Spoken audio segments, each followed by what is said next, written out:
Hello everybody, welcome to the impressive channel. There's some good news for the R&B world. Okay, the legends Brandy and Monica are finally doing a joint tour together.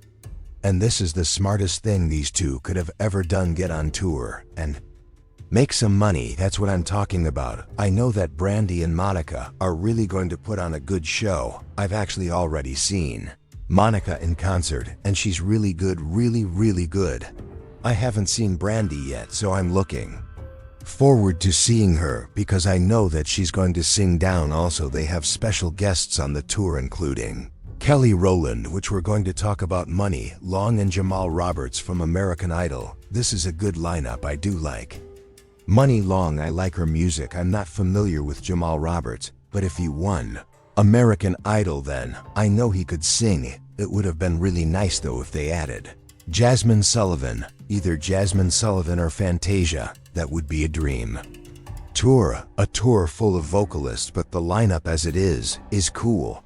And Kelly Rowland is a very special surprise. I didn't expect to see Kelly open up for Brandy and Monica, and I'm not mad at it at all. A lot of people were wondering, why is she opening up for somebody? You know, she should be headlining her own tour. I do agree with that. I think that Kelly Rowland has done enough in her solo career to at least headline her own show, and if she wanted to do bigger venues, she could co-headline with other artists like Sierra, maybe Ashanti, maybe Kesha Cole.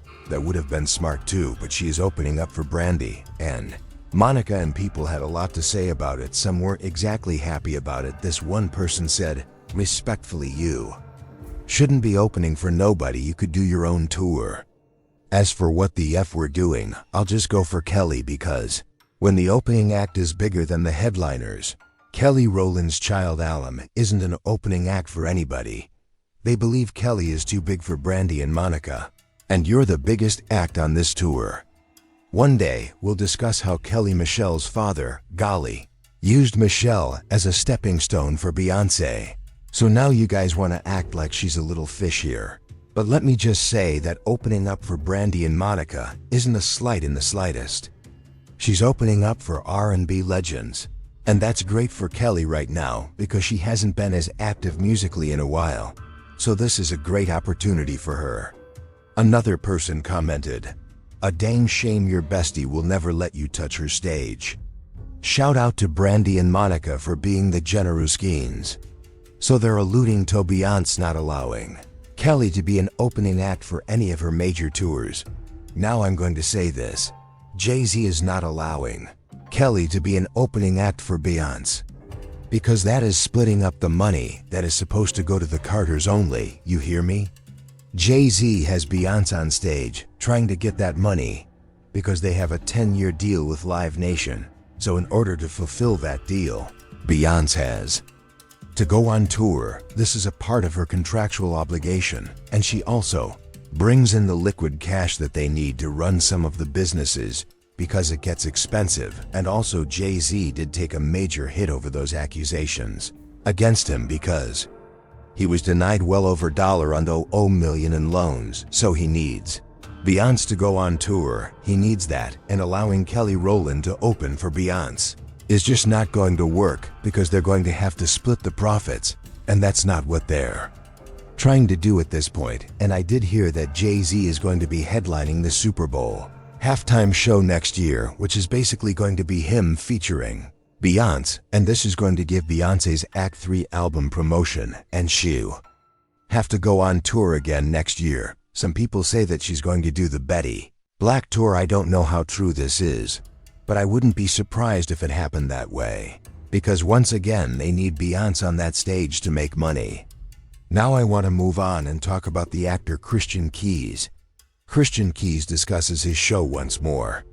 He created the show All the Queen's Men, which Tyler Perry produced for Bet. However, it got to the point where Christian and Tyler were involved in a legal battle over the show, and it was claimed that Tyler was attempting to take the show away from Christian. Christian tried to expose Tyler Perry, even going so far as to do a live appearance in which he disclosed that a major Hollywood figure had been sexually harassing him for years. Many people thought he was referring to Tyler Perry. Sexually harassed for years. years, bullied, intimidated, and sexually harassed for years. Once the sexual harassment started, I was like, well, I gotta protect me, because I'm saying no, and I don't want this person, as powerful as they are, to try to get in the way of my work. Now, Christian's story sounded eerily similar to that of another actor who recently sued Tyler Perry for sexual harassment and assault and battery. The actor's name is Derek Dixon, and in his lawsuit, he detailed the ongoing harassment he was receiving from Tyler Perry. He also emphasized that Christian was allegedly harassed by Tyler Perry, but Tyler's studios allegedly paid Christian to keep quiet. Now, however, Christian is coming out again, talking about his show and some of the behind-the-scenes issues he had to deal with, and he's leaving his show to join another network. I will say, in transparency, it is disappointing to continuously find out that your show is coming back on the internet instead of finding out from the network. And I've mentioned that in previous seasons, and it's still happening. Or to see the trailer online and have to go search for the trailer so I can try to download the trailer for the hit show that I created for this studio and this network, instead of getting it sent when everybody else is getting theirs. It does feel dismissive and disrespectful when it continues to happen, and you've addressed it and it still happens.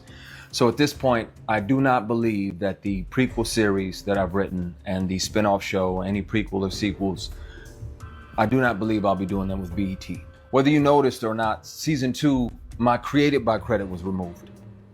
And I asked to get it back, and they said no. And I ended up having to call the WGA, call the union, to force the studio to give me my credit back that I had earned.